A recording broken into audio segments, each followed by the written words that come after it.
Magpupulag-pulagan ka na lamang ba? Magtutulog-tulugan, gumising ka. Ito na ang oras para lumaban. Huwag kang umatras pag nasa katwiran. Panatilihing bukas ang isipan. Katotohanan ang ating sandigan. Sa kadiliman, huwag matatakot, pagkat liwanag ang siyang babalot sa ating bayang Pilipinas, sa ating bayang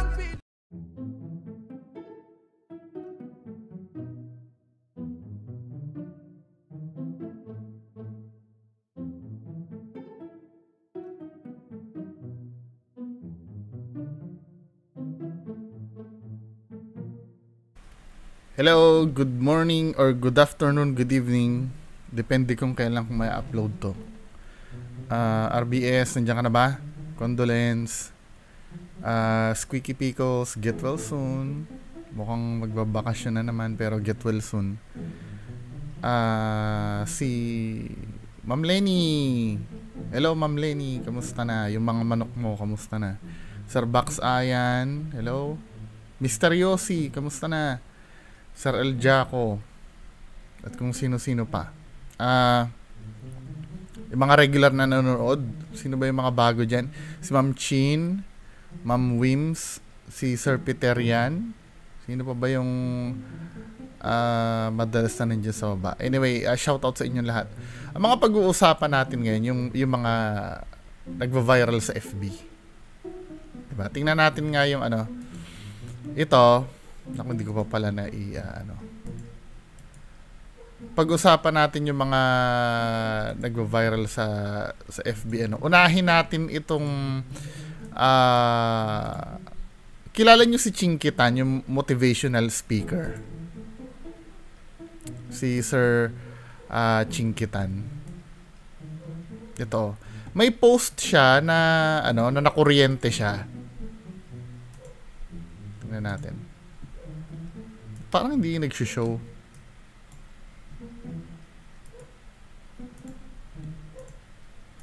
To. May post siya, binatikos to ng ng malupitan ng mga netizen. Ito yung unang topic natin. Binura pa yung name niya pero si Chinkitan. Kilala niyo yan, yung financial expert, finance expert, wealth coach, yung motivational speaker. Ang madalas kong nababasa dyan yung tungkol sa mga tips niya kung paano gumanda ang buhay, mga etc. Basically, life coach siya, no? So, nag-post siya. Ang sabi niya dito sa post niya, God's timing is always perfect.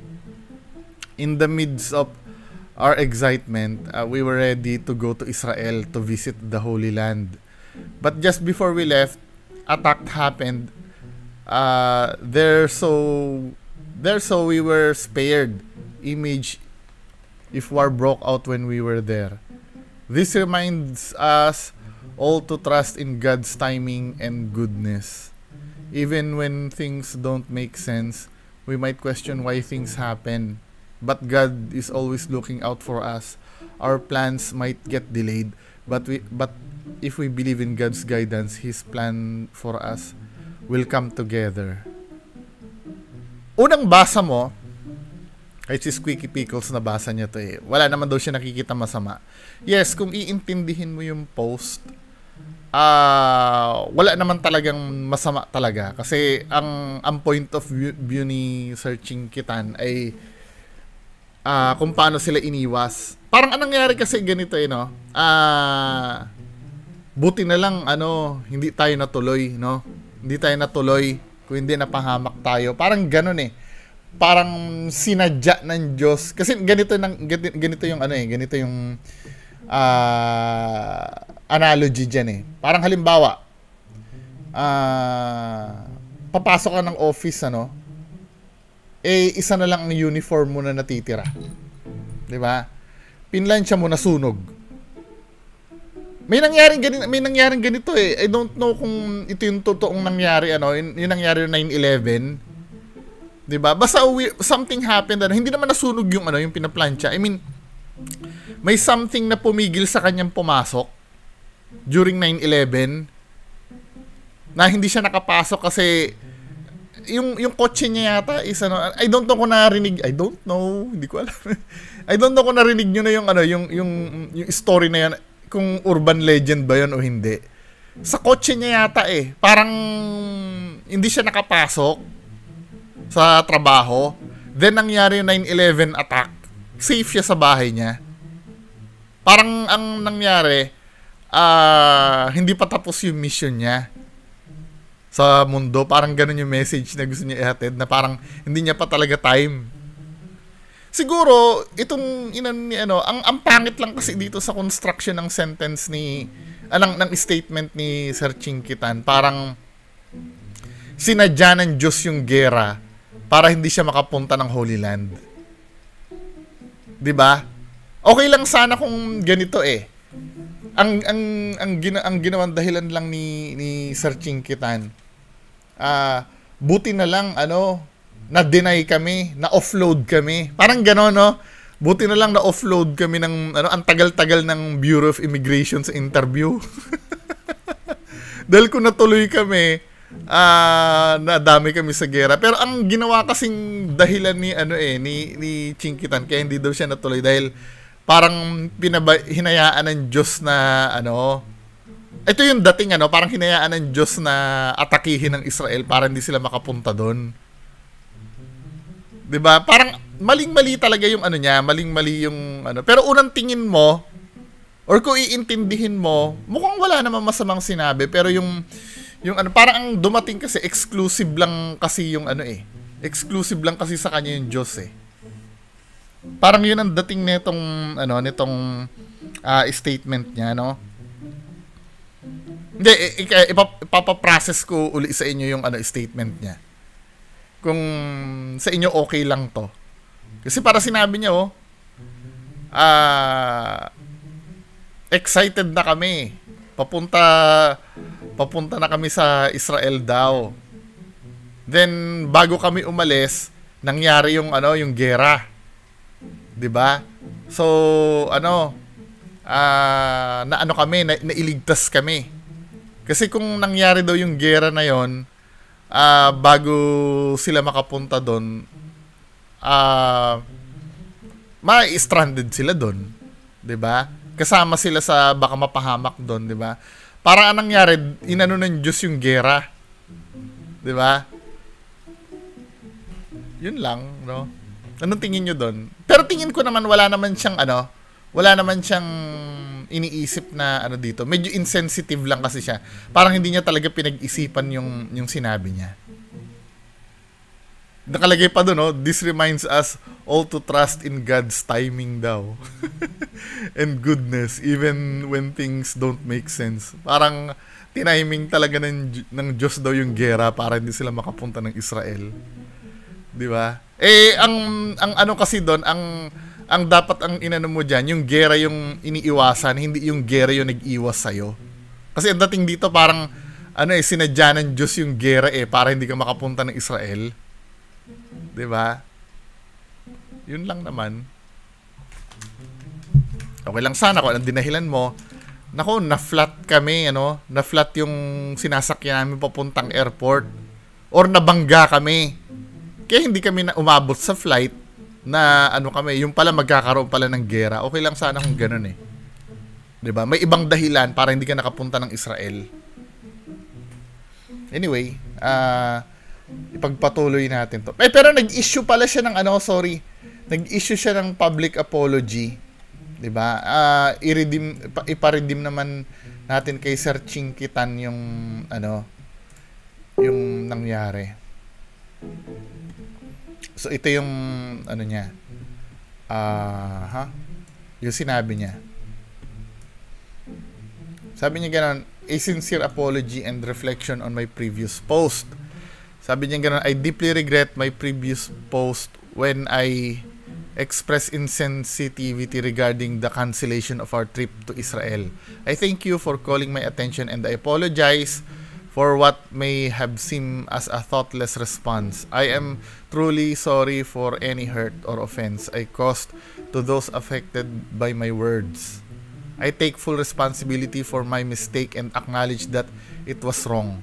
I would like to pray for peace for everyone affected by conflicts in Israel, in Palestine, and the rest of the world. Alam mo, ito yung okay to. Pero kung iba yung ano niyan, iba yung gagawa nito, malamang tataasan pa ng pride. Hindi naman talaga yun ang ibig ko sabihin eh. Ang ibig ko sabihin ganyan. Mas maganda na to, 'di ba? Mas okay na to, men. Eh wala, nagkamali talaga tayo eh, 'di ba? Mas maiintindihan ka ng tao kasi yung ipipilit mo pa na, hindi, ang ibig sabihin ko naman yung ganyan, hindi ko naman 'di ba? Next issue. Next issue tayo. Ito naman, sumakit ang ulo ko dito, men eh. Pakita ko sa inyo, ha. Hindi ko alam kung kayo sumakit din ang ulo. Ito, nagva-viral ngayon tong post na to ng Master Siomai. Diba? Ayan, oh. Ang nakalagay dito, rice 15. Then, 15 pesos yung rice, ano? Then, kapag ka daw, sinamahan mo ng gulaman, 28 pesos lang. So, value meal daw, rice plus gulaman. Ang dumadating, di ba, magra-rice ka lang. Then, gulaman, yun lang. As in, parang sinabi, pag may 28 pesos ka, may rice at gulaman nga. Sa akin naman, naiintindihan ko sila. Pero, pangit lang yung execution. Alam nyo kung bakit naiintindihan ko? Kasi, di ba, Master Siomai, ano ba naman ang bibili mo sa Master Siomai? Di ba, siomai nila? Yun ang main product niyan eh. Ng Master Siomai eh, yung siomai. So, ito siguro ang nakalagay, ang dapat nilagay nilang dito, hindi value meal, add-ons na lang. 'Di ba? Minsan yung siomai, 'di ba, inuulam 'yan ng mga bumibili. Nung student ako, ganyan ako eh. Yung sa harap ng Fatima nun, may Master Siomai doon, gusto ko yun dati. Pag mabilisan yung kailangan kumain. Kasi ang klase ko noon natatapos ng 11:30. Then yung susunod na klase 12 na. Talagang papaspasan mo. 'Di ba? Mabilisan to. Minsan wala pang rice noon nung araw. Basta siomai lang ang kainin ko. Eh, 'di ba minsan inuulam 'yan, yung siomai. So nakapag sila nagbebenta pa sila ng kasi nung araw pagbenta ko ng siomai, bibili ako ng kanin dun sa tabi na establishment, dun ako kakain. Kanin lang ang binili ko dun. 'Di ba? Pero ngayon nag-offer na ang Master Siomai ng binibentang rice 15. So kung sasamahan mo daw ng 28, rice plus gulaman, value meal daw. Hindi mo pa pwedeng tawaging meal to. Kasi, syempre, hindi lang naman yan yung kakainin mo. Pero nagigets ko ibig sabihin nila. Ito ay ma-avail mo sa bagay, masakit sa ulo. Pero nakukuha ko yung ibig nila sabihin. Pag bumili sila ng siomai, siguro mag-a-add lang sila ng 28 pesos, may rice at gulaman ka na. Hindi value meal, dito nagkamali eh. Kasi ang dating sa tao niyan, ito na yung value meal mismo. Parang wag ka nang bumili ng siomai, sa 28 pesos, meron ka ng kanin at gulaman. Na yun lang. Hindi man lang pinag-isipan, hindi man lang naglagay dito na, kapag bumili ka ng isang order ng siomai, makaka-avail ka ng gulaman at kanin sa halagang 28 pesos. 'Di ba? pagagalitan, ano, ang ano na, ang problema naman nito, bakit inapprove ng marketing to? Siguro in-house lang sila, ano, yung kung yung may-ari lang mismo talaga nag-iisip nito. Kasi kung may marketing team ka, ano to, hindi papasa to, men, eh. Diba? Alam nyo ba minsan, pag gumagawa ako ng ganyan, nakakalimang revision pa yung poster. Ang laging, may nagpo-proofread yan, eh. Minsan nga, wrong spelling pa, eh. Nakakalimutan ko yung, halimbawa dito, nakalimutan ko letter A, uulit ulit. Kaya natuto ako, eh, na sinisave ko yung editable file. 'Di ba? Para ma-edit. 'Di ba? Hindi pwedeng gawa ng paraan to, eh. O nakalagay dito dapat plus 15 rice. Pagka bumili ka ng siomai, plus 15 rice, 'di ba? Or plus 28 rice and gulaman. Hindi value meal. 'Di ba? Nakakapag-isip nga naman. Anyway, proceed tayo do sa next topic.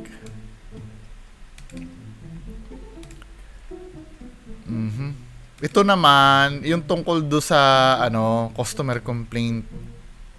'Di ba? Bagamat ito tama si customer dito, ha. Tama si customer. Hindi ko naman sinasabing mali si customer dito. Tama siya. Bagal mag-load. Wait lang, ha.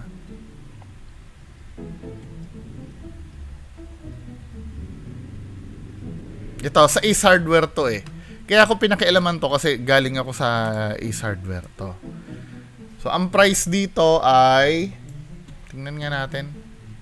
Ayusin nga natin yung format nung kanyang naka-mobile kasi. Yung regular post lang. Ito. Nag-viral kasi yung post niya. Si Sir Dudes Buhisan. So, nakalagay dito, yung picture yung parang tray sa Ace Hardware, 69 pesos. Nakalagay dito, ito yung story niya, consumers, dapat alam nyo, ito kasi nasa batas siya. Know your rights. Sabi niya ganyan. So, kahapon, I went to Ace Hardware to buy this seedling tray, Chenilin. Naka-indicate sa price is 69. Charot. Anyway, so, kumuha ako ng 3. And when I arrived at the counter, sabi ng cashier, cashier, sir, 79 po pala updated price po ng item. Okay lang ba sa inyo po? O, tinanong siya. Sabi niya ganon, having the basic knowledge of the law that I cannot certainly remember, I politely replied, sorry miss, you cannot change prices stipulated in the price tag. Sir, dapat tinagalog mo na lang kasi yung mga cashier natin hindi naman kasing level ng utak mo, eh. Para maintindihan din nila. No? Pero tama ka naman dito. I don't know kung ito yung mismong sinabi mo talaga doon, di ba? Pero para sa akin, anyway, you cannot change prices stipulated in the price tag here at the counter. Kung mali man yan, dapat nyo pinalitan beforehand before putting it on shelves. Nasa batas yan. Okay sir, sabi niya ganun. Gets niyang alam kong karapatan ko. First, I think this is standard protocol of many establishment to ask consent from consumers about changes of price tags. While that is okay, the thing is, masyadong vulnerable ang consumers in this situation. Ayaw ng consumer ng hassle at mas importante na hindi mapahiya over something as trivial as 10 pesos. Which leads me to my second point. Bakit mo tinatanong pa kay consumer kung alam mo na dapat ang sinusunod ay kung ano ang nasa price tag? Sa senaryo na ito, parang nabudol si consumer and it's not okay. According to Republic Act, blah blah blah blah blah blah, Consumers Act, blah blah blah blah blah. Tama to tong sinabi ni ni Sir. Malinaw po ito sa batas. So, next time na encounter this kind of situation, insist on the price tag. You are on the right side of the law. 'Di ba? Nakalagay nga naman sa sa Consumers Act yun. Ako, advocate ako nito eh. Na kung ano yung nasa price tag, yun talaga dapat ang sinusunod. Kayo, tama to sinabi ni Sir. However, ito kasi ang hindi rin naiintindihan ng customer. 'Di ba? Yung pagpapalit kasi ng price tag ay hindi biro. Hindi biro ang pagpapalit ng price tag. Bakit kamo? Yes, madali kasing sabihin na dapat pinapalitan nyo yan. O, dapat nga naman talaga. 'Di ba? Dapat nga naman talaga. Pero, nandun na ako naranasan ko yan Sa pagtitipid ng SM, Ace Hardware SM Sa pagtitipid ng SM, pag mahina ang store mo, isa lang ang officer, or minsan, dalawa lang ang officer. Isang manager at isang cashiering supervisor. Ay no, tatlo pala, sorry. isa sa selling area, isang manager, isang supervisor, selling supervisor, kasi ang gawain ng dalawang 'yan, morning shift yung isa, afternoon shift yung isa hanggang mag-closing. Then isang cashiering supervisor at isang warehouse supervisor. Ang selling area, merong dalawang personnel lang talaga, standard sa isang store. Ito maliit na store to 'di ba? Or sa iba kung malaki, maraming selling personnel 'yon. 'Di ba? Then sa cashiering naman, since dalawa yung checkout counter ko sa Valenzuela dati. Dalawa lang, 4 ang cashier ko. 'Di ba? Dalawang pang umaga at dalawa pang gabi. Minsan nga bagger wala na Kasi wala bagger Ang gumagawa ng pagbabag yung nasa selling area na sales assistant. 'Di ba? Tingnan mo kung gaano ka tipid ang sa personnel. Then sa warehouse naman, minsan dalawa lang ang tao niyan sa warehouse. At yun pa yung kahalili ng warehouse supervisor pag aalis. So just imagine mahirap. Darating ang price event listing pag umaga. Nakalagay doon sa price event listing. May papalitan ka ng price 25 SKUs. Stock keeping unit. Paano ma-explain yung SKU sa layman's term? May 5 produkto kang papalitan ng price. Swerte ka kung 5 lang. Usually 25 yan nag-increase at nag-decrease ng price. Papalitan. Uunahin mo yung mga nag-decrease ang price. So let's say 10 item yung papalitan mo. Philips light bulbs. Ano pa ba? Yung ano ba yung madalas na bilhin sa batteries, chemicals, yung mga Zonrox, ganon. Then yung mga small appliances, mga rice cooker, etc. O 4 na, yun lang naisip ko, sorry. 4 na. Akala mo 4 lang ang papalitan mo? Ilang stock meron ng ang light bulbs? Lahat 'yon, papalitan mo 'yon. Bago magbukas ang store, kung nakalagay sa system mo, meron kang 500 na light bulbs na stocks or meron kang 1,500. 'Di ba? Walang problema do sa warehouse. Yun nasa selling area. Hindi mo naman pwedeng i-pull out yun. Baka mamaya may customer na maghanap. Kaya sa mismong selling area mo papalitan yon. 'Di ba? Ilan lang yung taong gagawa nung sa umaga? Isa lang. Hindi, pinapaliwanag ko, tama to si sir. Pero gusto ko sanang maintindihan niya yung sa side naman ng habang minsan nga inaabot ng hapon yan tapos na sa bumbilya, lilipat naman siya sa batteries. Ilan ang stock ng batteries mo? 1,500 na stock. 'Di ba? Ilan ang double A's mo na by force? 1,500. Papalitan mo isa-isang tag 'yon, 'di ba? Papalitan mo isang tag 'yon. Then susunod naman, ano ba yung minention ko kanina? Mga rice cooker, 'di ba? May pagkakataon nga na halimbawa naaabutan ng lunch break yan, hindi na change lahat eh. 'Di ba? Yung sinasabi sa iyo na napakiusap, ipagbigyan mo na kung nakikiusap. Kasi nasabi mo na standardize yung pakikipag-usap. Pagbigyan mo na bilang human being. 'Di ba? Pagbigyan mo na nakikiusap. Hindi naman lumaban sa iyo eh. Naku, nakalagay po kasi dito 79 pesos. Yes, I know. Mukha nga naman pambubudol kasi ang dating sa inyo parang sinasadya na itag ng 79 pesos. Pero sa totoo lang, mga customers, sagrado sa amin 'yan. Alam mo kung bakit? Takot kami sa DTI eh. Never gagawin namin yung pambubudol. 'Di ba? Kasi isang complaint lang ng DTI sa amin, lalo na pag sikat na establishment. 'Di ba? Mainit ang DTI sa ganyan. Pwedeng tanggalan ng business permit or pagmultahin. 'Di ba? Yung pakikiusap sa inyo na okay lang po ba sa inyo? 'Di ba? Out of lang 'yon, humanitarian reasons lang 'yon. Kasi yung sinasabi mo dito na na ba't makikiusap sa halagang 10 pesos? Sabi mo dito, trivial as mas important hindi mapaya over something as trivial as 10. Sa iyo maliit ang 10 pesos eh.